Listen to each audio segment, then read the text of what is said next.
اعوذ باللہ من الشیطان الرجیم بسم اللہ الرحمن الرحیم۔ امام ابن حزم علیہ الرحمہ کے سیاسی فکر کے تناظر میں آج ہم ان کے جس سیاسی فکر کو اور اس کا بیان کریں گے وہ بڑا اساسی اور بڑی کلیدی چیز ہے، اور وہ چیز یہ ہے کہ امام ابن حزم کے نزدیک جو انعقاد سلطنت ہے یا انعقاد حکومت ہے، اس کا پروسیس کیا ہے، اس کا مرحلہ کیا ہے۔ کیا وہ بذریعہ ووٹ ہوگی، بذریعہ بیعت ہوگی، یا کسی اور ذریعے سے ہوگی۔ علامہ ابن حزم نے انعقاد حکومت یعنی کانسٹیٹیوشن آف اے گورنمنٹ، اس کے لیے 3 طریقہ کار بیان کیا۔ ان کے نزدیک وہ کہتے ہیں 3 طریقہ کار ہو سکتے ہیں۔ میں نے پہلے بھی عرض کیا کہ ابھی یہ جو ہمارا سلسلہ چل رہا ہے یہ امام ابن حزم کے سیاسی افکار کے بیان کا سلسلہ چل رہا ہے۔ ضروری نہیں کہ ان کے ان افکار سے کما حق ہو، ہمارے اتفاق بھی ہو۔ بعد ازاں ان کے بعض افکار پر کچھ تنقید ہوگی اور کچھ اس کی ہم تفصیل بیان کریں گے۔ تو سردہ جو 3 طریقہ کار انہوں نے حکومت بنانے کے بیان کیے ہیں، یہ انہی کا نقطہ نظر ہے۔ اس میں پہلا طریقہ کار وہ بیان کرتے ہیں جس کو وہ صحیح ترین اور افضل ترین بھی سمجھتے ہیں، وہ یہ ہے کہ خلیفہ اپنی وفات سے پہلے کسی کو امام نامزد کر دے۔ اور اس طریقہ کار میں وہ بار بار استدلال لیتے ہیں کئی مقامات پر حضرت سیدنا ابو بکر صدیق رضی اللہ تعالیٰ عنہ کے حوالے سے کہ حضور نے ان کو نامزد کر دیا تھا۔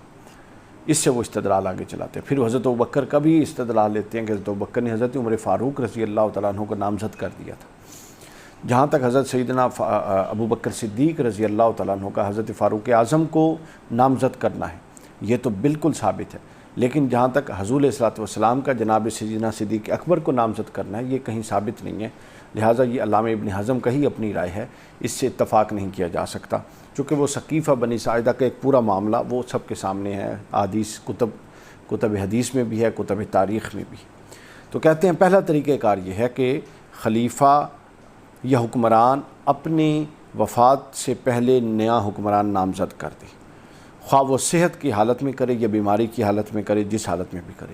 لیکن یہاں ایک امپورٹنٹ پوائنٹ یہ ہے کہ علامہ ابن حزم علیہ الرحمہ نے کچھ شرائط بیان کی جو ہم پچھلے تسلسل میں بیان کر چکے ہیں، جس میں وہ موروثیت کے خلاف ہیں، اور پھر امت مسلمہ اور اسلامی ریاست کے حکمران ہونے کے لیے جو 8 شرائط انہوں نے بیان کی، ان پر بھی پورا اترنا ضروری ہے۔ یعنی محض یہ نامینیشن نہیں ہوگی، بلکہ nomination with respect of these things ہوگی، کہ اس کے ساتھ ساتھ ہوگی کہ وہ بندہ اہل بھی ہوگا، یہ آٹومیٹک اس کے اندر آ جاتا ہے۔ مثلا پہلی شرط جو ان کی ہے، جو میں بار بار بیان بھی کر چکا ہوں،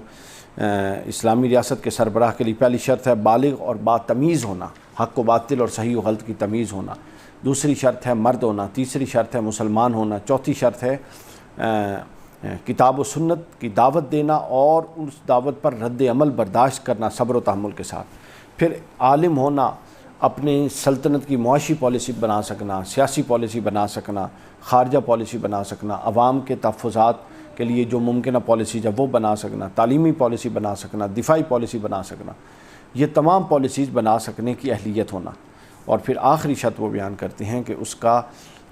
عادل ہونا، خود بھی عادل ہونا، اور نظام عدل جو عدل و انصاف ریاست میں قائم کرے۔ یہ 6 شرائط ہیں جو بنیادی طور پہ ابن حزم نے بیان کی۔ تو جو نامینیٹ کیا جائے گا خلیفہ، اس میں یہ شرائط ہوں گی، اور وہ موروثیت کی بنیاد پر بھی نہیں ہوگا۔ یہ استدلال بھی حضرت عمر فاروق ہی سے ہے کہ حضرت ابوبکر سے بھی ہے۔ حضرت ابوبکر نے جب حضرت عمر کو نامینیٹ کیا تو وہ ظاہرہ ان کے بیٹے تو نہیں تھے، نہ ان کے رشتہ دار تھے۔ تو حضرت عمر فاروق نے جب کونسل بنائی تو اس میں انہوں نے کسی سینئر ترین صحابی جو ان کے بہنوئی بھی تھے، ان کو بھی انہوں نے اس کو اندر شامل نہیں کیا، تاکہ کوئی بعد ازاں یہ نہ کہے کہ اس کے اندر موروثیت کا کوئی اثر ہے۔ تو پہلا طریقہ کار ان کے نزدیک، ابن حزم کے نزدیک یہ ہے۔ وضاحت کرتے ہوئے وہ لکھتے ہیں کہ نبی اکرم صلی اللہ علیہ وسلم نے حضرت ابوبکر کے ساتھ، اور حضرت ابوبکر نے حضرت عمر کے ساتھ، اور سلمان بن عبد الملک نے حضرت عمر بن عبدالعزیز کے ساتھ اسی طرح کیا، یعنی نامینیٹ کیا۔ یہی ہماری رائے میں وجہ مختار ہے اور دوسرے طریقوں سے زیادہ پسندیدہ ہے، جبکہ میں نے بتا دیا حضرت ابوبکر صدیق والی نامینیشن والی بات سے اتفاق نہیں ہے، باقی انہوں نے بنا دیا، اور ان کی رائے میں یہ سب سے بہترین طریقہ کار ہے۔ اس کے بعد آگے امام ابو زہرہ مصری جو ہیں انہوں نے بیان کیا، علامہ ابو زہرہ مصری، کہ اس پر اعتراض بھی وارد کیا گیا ہے۔ یعنی وہ جو نامینیشن کی بات کرتے ہیں، نامینیشن میں کچھ جگہوں پر اعتراض ہیں، بڑے شدید اعتراض۔ مثلا وہ اعتراض یہ ہے کہ یزید کی ولی عہدی ہو گئی، حضرت امیر معاویہ رضی اللہ تعالیٰ عنہ یزید کو نامینیٹ کر دیا، یہ ایک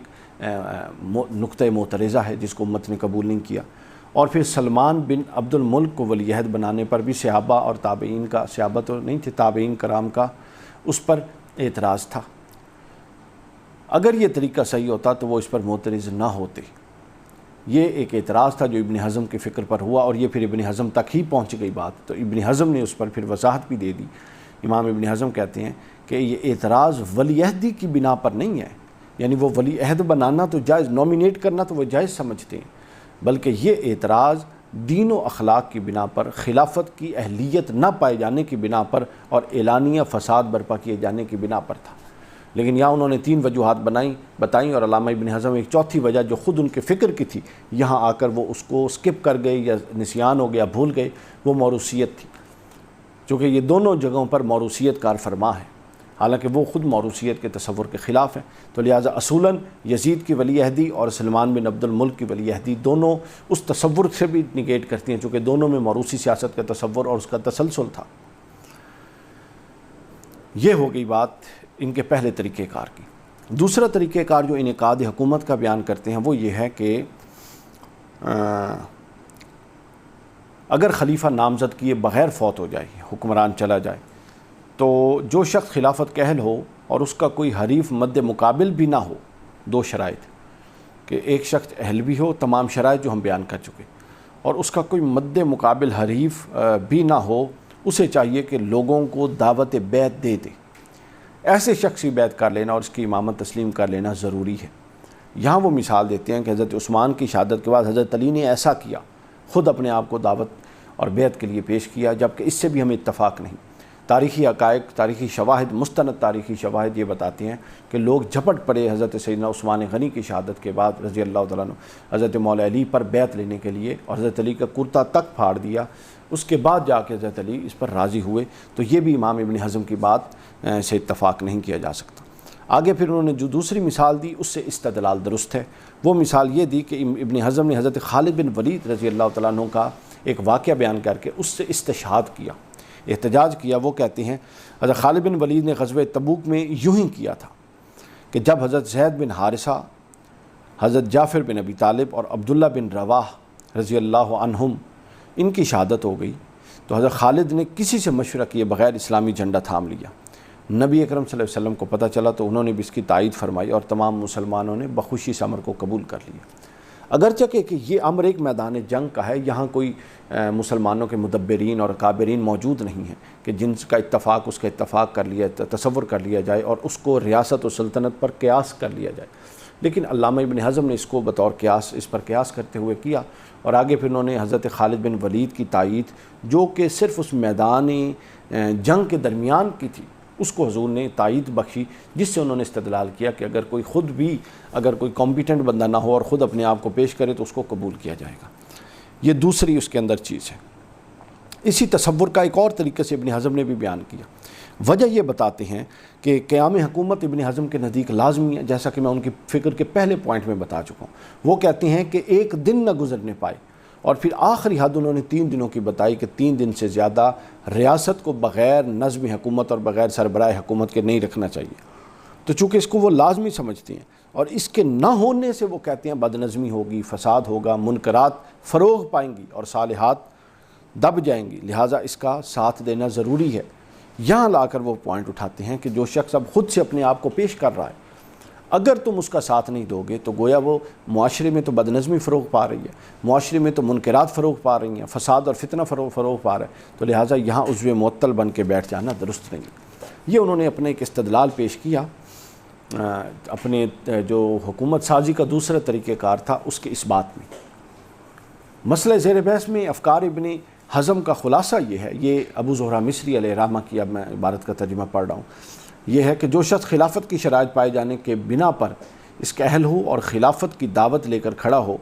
یعنی حکومت کی دعوت لے کر کھڑا ہو، تو وہ گویا امر بالمعروف اور نہی عن المنکر کا فریضہ انجام دیتا ہے، اور اس وقت اس کو ساتھ دینا ایسے ہی ہے جیسے امر بالمعروف کا ساتھ دینا ہے، اور اس کا انکار کرنا ایسے ہی ہے جیسے عمل بالمعروف کا انکار کرنا۔ یہ دوسری شکل تھی۔ پھر ابن حزم کے نزدیک تیسرا طریقہ کار حکومت سازی کا ہے، وہ ہے انعقاد خلافت کا۔ جو تیسرا طریقہ ان کے نزدیک ہے وہ یہ ہے کہ امام کی موت کے بعد یا حکمران کی موت کے بعد خلیفہ کے انتخاب کا معاملہ ایک شخص یا ایک سے زیادہ اشخاص کو سونپ دیا جائے، اور یہ وہ استدلال کرتے ہیں حضرت عمر فاروق رضی اللہ تعالیٰ عنہ کے عمل سے کہ انہوں نے ایک کونسل مشاورتی مجلس مشاورت بنا دی تھی اور ان کو وہ اختیار سونپ دیا تھا کہ وہ اپنی مرضی سے خلیفہ کا انتخاب کریں۔ اس حوالے سے ابن حزم کہتے ہیں کہ اس ضمن میں ہمارا نظریہ ہے کہ مسلمانوں کے اجماع کو تسلیم کیا جائے گا اور اس کے بغیر چارہ نہیں۔ 3 راتوں سے زیادہ انتخاب خلیفہ میں متردد ہونا درست نہیں۔ جس طرح میں نے بار بار عرض کی، ان کا نقطہ نظر ہے کہ 3 دن سے زیادہ آپ جو امر حکومت ہے اس کو قائم کیے بغیر تاخیر نہیں کر سکتے، کیونکہ حضرت صلی اللہ علیہ وسلم نے امام کے بغیر 2 رات سے زیادہ بسر کرنے سے منع فرمایا ہے۔ یہ حدیث انہوں نے خود حضور کے قول سے استشہاد کیا ہے، جس کی تخریج موجود نہیں، نیز اس لیے کہ مسلمان اس سے زیادہ عرصہ تک بلا امام کبھی نہیں رہے۔ پھر انہوں نے یہ قول بیان کر کے خود اس کی توجیہ بھی بیان کر دی کہ کبھی ایسا تاریخ میں نہیں ہوا کہ 3 دن سے زیادہ کوئی خلیفہ شہید ہو گیا یا کوئی حکمران قتل کر دیا گیا اور اس کے بعد 3 دن سے زیادہ تعطل نہیں رہا، لہٰذا اس سے زیادہ تعطل رہنا بھی نہیں چاہیے۔ ابن حزم نے اس آخری طریقے کے سامنے سر تسلیم خم کر دیا اور اس کو پہلے طریقے کی پسندیدگی کو بھی کیا، لیکن اس کو زیادہ اس لیے کیا کیونکہ اس کے اندر مشاورتی روح وہ کہتے ہیں زیادہ ہے۔ جہاں تک دوسرے دونوں نظریات کا تعلق ہے، پہلے دونوں جو میں نے بیان کر دیے، ان میں ابن حزم بہرحال ان سے احتجاج تو کرتے ہیں، استدلال تو لیتے ہیں کہ پہلے طریقے پر عمل اس وقت کیا جائے گا جب خلیفہ کو ولی عہد نامزد کر دیا جائے، وہ صرف اس صورت کے ساتھ خاص ہوگا، اگر نامزد نہیں کیا جائے گا تو ظاہر ہے اس کا اس سے تعلق نہیں۔ ابن حزم کی نگاہوں میں یہ طریقہ امت مسلمہ کی وحدت کے تحفظ کے لیے بڑا مناسب ہے، اس سے بھی ہمارا اتفاق نہیں۔ ابن حزم یہ کہتے ہیں کہ جو نامینیشن ہوتی ہے یہ امت کے وحدت کے تحفظ کی زبردست چیز ہے، جبکہ وہ خود اپنی ہی فکر کے اگینسٹ جا رہے ہیں جو کہ موروثیت ہے، جو کہ اب یہاں پر یا تو شرط لگائی جاتی کہ ولی عہد میں موروثیت نہیں ہونی چاہیے۔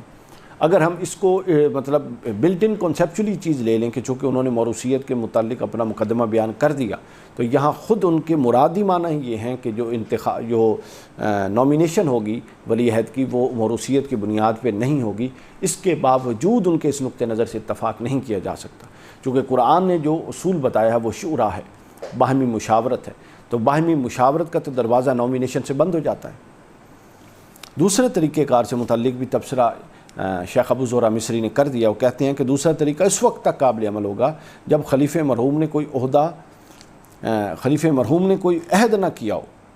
اس وقت امامت کا حقدار وہ ہوگا جو اپنے آپ کو اس منصب کے لیے پیش کرے گا، بشرطے کہ وہ اس کا اہل ہو۔ اس کی خلافت منعقد ہونے کے بعد بیعت کا مطالبہ کرنے والا باغی کہلائے گا جب تک پہلا خلیفہ عدل و انصاف پر قائم رہے۔ یعنی ایک شخص ہے جو اہل ہے، جو ڈیزرو کرتا ہے، جس نے پورے لاجیکل اور قانونی طریقہ کار کے ساتھ انعقاد خلافت یا انعقاد حکومت کر لیا ہے، اس کے بعد اس کو 1 2 4 10 چھوٹے چھوٹے اختلافات کی بنیاد پر اس پر چڑھائی کرنا، اس کو انہوں نے باغی کہا کہ یہ بغاوت ہے۔ یہ ابن حزم علیہ رحمہ کے انعقاد حکومت سے متعلق 3 طریقہ کار تھے، جس میں سے میں نے تھوڑا تھوڑا اس کا تفصیل بھی درمیان میں بیان کرتا رہا۔ اور آخری چیز اس حوالے سے یہ ہے کہ ابن حزم کا یہ پورا طریقہ کار آپ نے جو سنا، اس سے ان کا جو پورا فقہی طریقہ کار ہے وہ بھی سمجھ آتا ہے۔ وہ چونکہ ظاہر الروایہ ہیں، ظاہری چیزوں پر نص عبارات کی جو نص ہیں اس پر اعتماد کرتے ہیں، تو آپ نے دیکھا انہوں نے طریقے بھی صرف وہ تجویز کیے جو ایک مطلب منصوص طریقہ جو ان کی تاریخی طور پہ ثبوت کے طور پہ ان کے پاس موجود تھا، انہوں نے اس کے استدلال کر کے کوئی نئی راہ نکالنے کا دروازہ نہیں کھولا۔ یہ ان کا اپنا ایک منہج ہے، طریقہ کار ہے، اور اسی سے ان کو شہرت بھی ملی ہے۔ اب ابو زہرہ مصری اس پر تفصیل بیان کرتے ہوئے کہتے ہیں کہ ابن حزم چونکہ دیکھ چکے تھے کہ صحابہ نے جن وجوہات کی بنا پر عقد امامت پر اجماع کیا تھا، لہٰذا ان کی نگاہ میں یہ تمام طبقے انعقاد خلافت کے لیے درست ہیں۔ یہ تمام طریقے جو میں نے 3 بتائے ہیں، بلا شبہ ابن حزم کا نقطہ نظر قرین ثواب ہے، مگر ابو زہرہ کہتے ہیں مگر اتنی بات ہے کہ عقد امامت میں انہوں نے بیعت کو ملحوظ نہیں رکھا۔ ایک بڑا اہم پہلو ہے یہ، جس پر میں اگلے کلپ میں الگ سے بھی بات کروں گا، لیکن یہاں یہ مد نظر رہے کہ انعقاد خلافت اور انعقاد حکومت میں اس پورے کانسیپٹ میں جو علامہ ابن حزم کے ہاں ایک کنفیوژن پائی جاتی ہے، وہ کنفیوژن یہ ہے کہ وہ اس کی کوئی شکل اس طرح سے بیان نہیں کرتے کہ کیا بیعت ہوگی، ووٹ آف کانفیڈنس لیا جائے گا، کوئی ایک شورا ڈیسائیڈ کر کے اناؤنس کر دے گی، مسجد میں اناؤنس ہوگا، کیپٹل میں اناؤنس ہوگا، کیا صورت ہوگی۔ دوسری بات جو ہے قابل وضاحت ہے، جہاں سے درمیان میں پیش ہوئی، جو میں نے بیان بھی کر دی کہ حضرت علی کے حوالے سے انہوں نے کہا کہ انہوں نے خود اپنے آپ کو خلافت کے لیے پیش کیا،